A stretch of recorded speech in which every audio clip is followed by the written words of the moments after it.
आहेत की या बजेटच्या निमित्तानं ज्या काही गोष्टी जनसामान्याशी गरजेच्या आहेत त्याचं सगळ्याचं विश्लेषण मी करतोय. गेले 1 तास मी हे बजेट शांतपणे पाहत होतो आणि माझं नेहमीचं मत असं आहे की सर्वसामान्य माणसाने, प्रत्येक व्यक्तीनं बजेटचा साधा सोपा अर्थ समजून घ्यायला हवा. कारण आज सादर झालेल्या बजेटचा तुमच्या आयुष्याशी दीर्घकालीन संबंध असतो. आणि आताच बघा ना, शेअर मार्केट पूर्ण पडलेलं आहे. 1,000 पॉईंट्सनी बॉम्बे स्टॉक एक्सचेंजमध्ये दिसतोय आपल्याला की बाजार गडगडला आहे. निफ्टी पण गडगडलेला आहे. म्हणजे ते त्यांच्या दृष्टीनं फ्रेंडली बजेट नाही आहे. आणि खास करून जे आर्थिक सर्वेक्षणाचे अहवाल आले होते त्याच्यातनं असं दिसत होतं की भारतामध्ये ज्या काही आर्थिक घडामोडी घडत आहेत त्याचा जगाशी संबंध आहे. कारण ग्लोबल हेडविंड्स ज्याला आपण म्हणतो किंवा पुरवठा साखळीतले अडथळे, या अडथळ्यावरती आर्थिक सर्वेक्षण पाहणीमध्ये बोललं गेलं होतं. आणि जसं जसं मी हे मुद्दे तुम्हाला सांगत जाईल की या बजेटमध्ये नेमकं काय आहे, तर तुम्हाला लक्षात येईल की सर्वसामान्यांच्या दृष्टीनं काही गोष्टी खरोखर महत्त्वाच्या घडल्या आहेत. खास करून नवीन टॅक्स कर प्रणालीचा जो कायदा आता 1 एप्रिल 2026 लागू होतोय, त्याची प्रत्यक्षात अंमलबजावणी होत असताना कर चुकवेगिरी करणाऱ्यांना सरकारनं दंड आणि 2 वर्ष साधी कारावासाची शिक्षा ते पण द्यायचं ठरवलंय. पण त्याचे सगळे मी तपशील सांगत असताना मुळात बजेट कितीचं आहे ते पण आपण समजून घ्यायला हवं. या बजेटचा जो आकार आहे तो 53.5 लाख कोटी रुपये इतका आहे.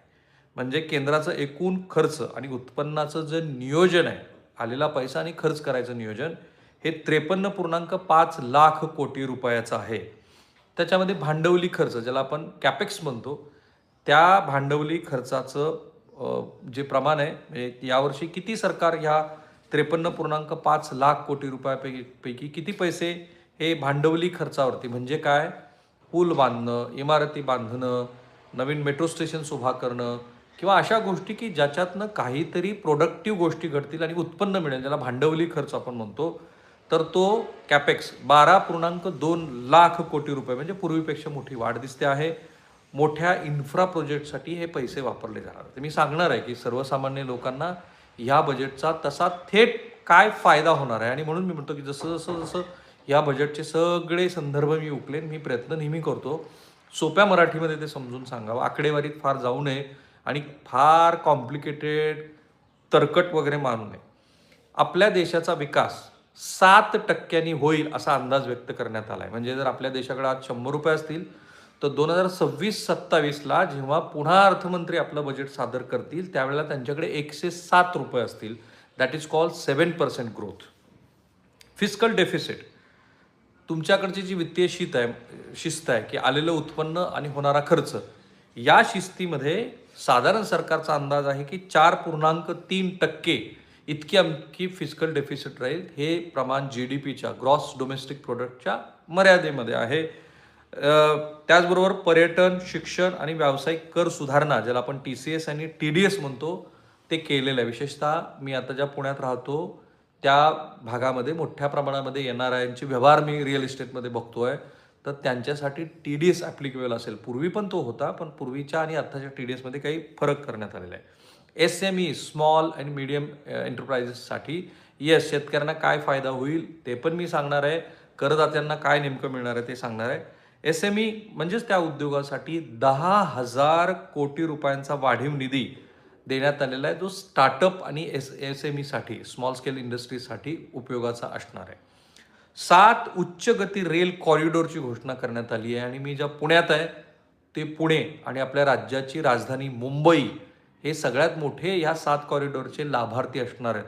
मला वाटतं की हडपसर या ठिकाणी जो नवीन कॉरिडॉरचा विषय सुरू आहे तो कदाचित या बजेटमध्ये रिफ्लेक्टिव्ह आहे. तर या 7 उच्च गती रेल कॉरिडॉरमध्ये मुंबई पुण्यासह महत्त्वाच्या शहरांची कनेक्टिव्हिटी असणार आहे.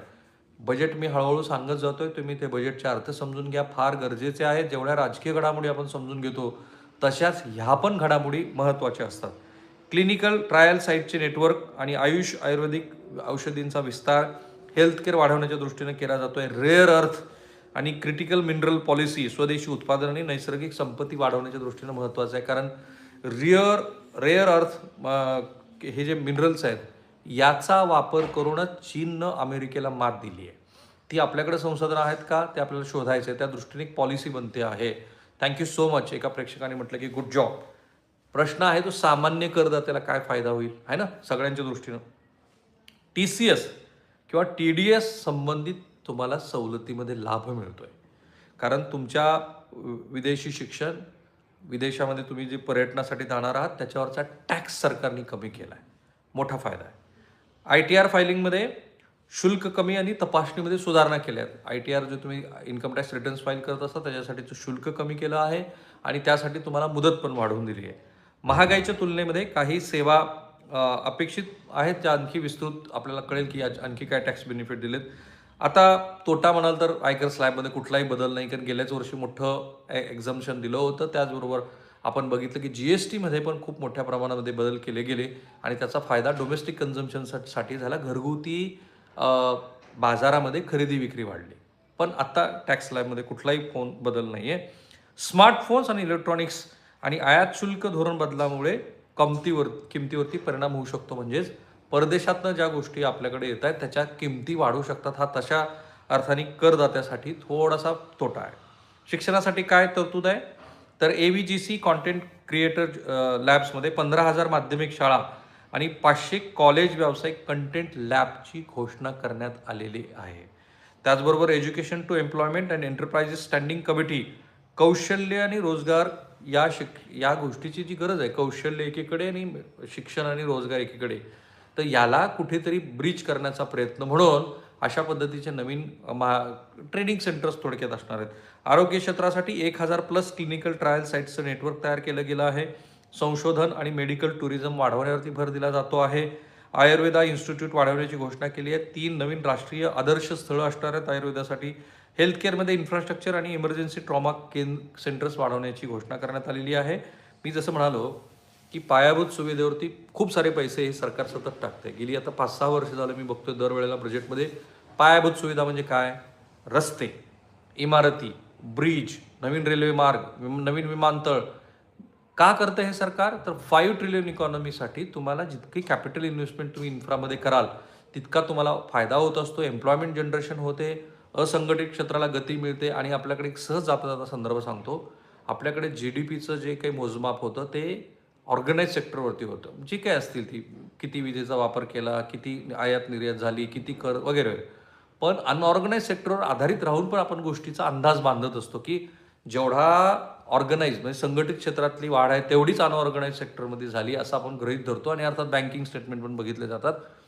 पण त्या असंघटित क्षेत्राला सगळ्यात मोठा बूस्ट मिळतो ज्या वेळेला तुम्ही इन्फ्रामध्ये खूप पैसे टाकत असता. तो सरकारने आता 12.2 लाख कोटी रुपये भांडवली खर्च करायचे ठरवले, ज्याच्यात रस्ते, रेल्वे, लॉजिस्टिक प्रोजेक्ट्स असतील आणि जे मी म्हणालो मुंबई पुणे, हैदराबाद बेंगलोर, चेन्नई हे उच्च रेल गती कॉरिडॉर पण बनतायत. खाजगी गुंतवणुकीला प्रोत्साहन देण्याचा प्लॅन आहे. पुन्हा एकदा सांगतो बजेटचा प्लॅन कसा आहे. एकूण बजेटचा आकार आहे 53.5 लाख कोटी रुपये. Expenditure plus revenue. केंद्र सरकारची उधारी आहे 11.7 लाख कोटी रुपये, म्हणजे सरकार कर्ज घेणार आहे. आणि फिस्कल डेफिसिटचं लक्ष जे आहे ते मी तुम्हाला सांगितलं. आणि शेतकऱ्यांसाठी काय आहे ना, सगळ्यांसाठी उद्या पण पडेल का मार्केट? मोस्ट लाईकली, कारण मार्केटमध्ये जे गुंतवणूक करतात त्यांच्यासाठीच्या काही का परिणाम झाला तुम्हाला जर हा समजून घ्यायचा असेल तर इन्फ्रा आणि कॅपिटल गुड्स शेअर्समध्ये वाढ केली आहे. तो थोडासा आत्ता दिसतोय की सकारात्मक परिणाम आहे, पण बाजारामध्ये संरक्षण आणि आर्थिक वाढीच्या दिशेनं सकारात्मक मूड असणं अपेक्षित होतं तसा तो नाही आहे. त्याचं कारण आहे शेअर बाजारातल्या गुंतवणुकीमध्ये काही प्रमाणामध्ये लावलेला कर. आता पुन्हा मी काही पॉइंटर्स तुम्हाला सांगतो की ज्याच्यातनं तुमच्या लक्षात येईल की कृषी आणि शेतकरी ॲग्रिकल्चर जो फोकस दिसतोय तो असा आहे की उच्च मूल्यांच्या पिकासाठी, उच्च मूल्यांची पिकं म्हणजे ज्याच्यासाठी हाय तुम्हाला इनपुट कॉस्ट पण लागते आणि बाजारामध्ये पण त्याचा तुम्हाला बऱ्यापैकी दर मिळू शकतो. जसं नारळ आहे, चंदन आहे, काजू आहे. त्याच्या समर्थनासाठी AI आधारित कृषी टूल भारतामध्ये विकसित केलं जातं. जे बारामतीचे प्रयोग मी तुम्हाला आवर्जून दाखवले, कारण आय वॉज सेन्सिंग की something is going to happen in the budget. So AI आधारित शेतीच्या दृष्टीनं बरेचसे प्रयत्न केले जात आहेत.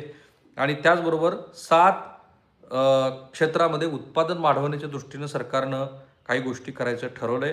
200 जुन्या औद्योगिक क्लस्टरचं पुनर्जीवन करणार आहे. इंडियामध्ये, भारतामध्ये सेमी कंडक्टर मिशन ज्याची गेली 3 वर्षापासून चर्चा सुरू आहे, खरं तर महाराष्ट्रामध्ये ते आलं असतं, फॉक्सकॉनचं ते आलं नाही. ते गुजरातला जाणार जाणार म्हटले होते, ते गुजरातलाही गेलं नाही, ते गेले साऊथमध्ये. हे एक लक्षात घ्या, महाराष्ट्रासारख्या राज्याची स्पर्धा ही फक्त शेजारच्या 7-8 राज्याबरोबर नाही आहे. आपली स्पर्धा तेलंगणाबरोबर आहे, आपली स्पर्धा आंध्राबरोबर आहे, आपली स्पर्धा कर्नाटकबरोबर आहे, पण त्याच्या पुढे तामिळनाडूबरोबर आहे, आता केरळमध्ये पण आहे आणि वेस्ट बेंगॉलमध्ये पण ममता दिदींनी आता उद्योग व्यवसायाच्या वाढीनं च्या दृष्टीनं बऱ्याच प्रयत्न करायला सुरुवात केली आहे. जसं म्हणालो की नवीन आयकर कायदा 1 एप्रिल 2026 पासून लागू होतोय.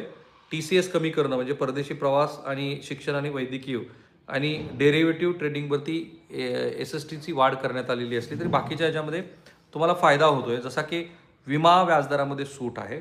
लहान करदात्यांसाठी नील डिडक्शन सर्टिफिकेट देण्यात जाणार आहे. परदेशी प्रवास, शिक्षण, वैद्यकीय रेमिटन्सवरती TCS कमी लागेल. 5% वरून तो कमी केला गेला आहे. आयकर स्लॅब आणि दरामध्ये कोणताही बदल नाही आहे आणि डेरिव्हेटिव्ह ट्रेडिंगवरती STT वाढवल्यानं शेअर बाजारातील गुंतवणूकदारांना अधिक कर भरावा लागेल. है ना, शेअर बाजारामध्ये जे गुंतवणूक करतायत त्यांना अधिक कर भरावा लागणार आहे. त्याचंही एक कारण असावं. काय स्वस्त झालंय? लेदर उत्पादनं, मोबाईल फोन आणि EV बॅटरी, मायक्रो ओव्हन, 17 प्रकारची कर्करोगावरची औषधं, सोलर पॅनल्स, स्पोर्ट्स इक्विपमेंट्स, घरगुती उपकरणं जसं की TV आणि फ्रीज हे स्वस्त झाले. महाग काय झाले? अल्कोहोल, लक्झरी वॉचेस आणि डिझायनर कपडे, त्यात कस्टम ड्युटी वाढवली.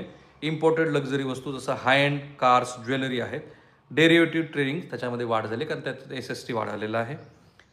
शिक्षण 2025-26साठी सुमारे 1.28 लाख कोटी रुपयाची शिक्षणात तरतूद करण्यात आलेली आहे. यंदा वाढ अपेक्षित होती. प्रमुख तरतुदी अशा आहेत की प्रत्येक जिल्ह्यात मुलींसाठी हॉस्टेल असेल, ITIमध्ये क्रिएटर लॅब्स असेल, IIT क्रिएटर लॅब्स असतील, पूर्व भारतामध्ये नवीन डिझाईन इन्स्टिट्यूट असणार आहेत, आरोग्य प्रशिक्षणावरती विस्तारासाठी पैसे टाकले जात आहेत, 75,000 नवीन वैद्यकीय सीट्स वैद्यकीय महाविद्यालयामध्ये करण्यात येणार आहेत. आरोग्य सुविधेसाठी 2025-26साठी 99,859 कोटी रुपयाची तरतूद करण्यात आलेली आहे. याच्यात वाढ झालेली आहे.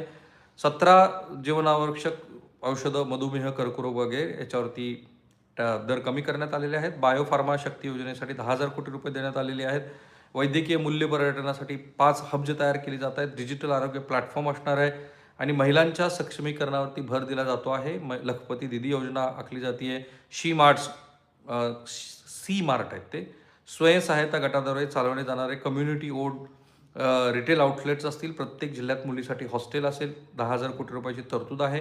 महिलांसाठी STME मध्ये प्रोत्साहन आणि नवीन आर्थिक संधी दिलेल्या आहेत आणि शेतकऱ्यांसाठी बहुभाषिक AI आधारित कृषी टूल उभं केलं जातं आहे. पशुपालन FPOसाठी क्रेडिट लिंक्ड सबसिडीचा कार्यक्रम दिला आहे. कार्बन फ्युचर युटिलायझेशनसाठी 20,000 कोटी रुपयाचा इथे तरतूद करण्यात आलेली आहे. मी साधारणपणे सोप्या भाषेमध्ये जे काही घडलं, किती आकार आहे, कशा पद्धतीचा आकार आहे, काय स्वस्त होणार आहे, महिलांसाठी काय, मुलीसाठी काय, आरोग्यासाठी काय, पायाभूत सुविधांसाठी काय, हे छोट्या व्हिडिओमधूनच तुम्हाला सांगितलं. कारण एकतर आपल्याला हे पटकन समजून घ्यायचं असतं. आणखी या बजेटचे जसे जसे तपशील येतील तसे तसे मी महाराष्ट्राला सांगेन. तुर्तास मी थांबतोय. काही तुमचे कमेंट्स असतील तर हे जरूर ह्या व्हिडिओच्या कमेंट बॉक्समध्ये करा. थांबूया.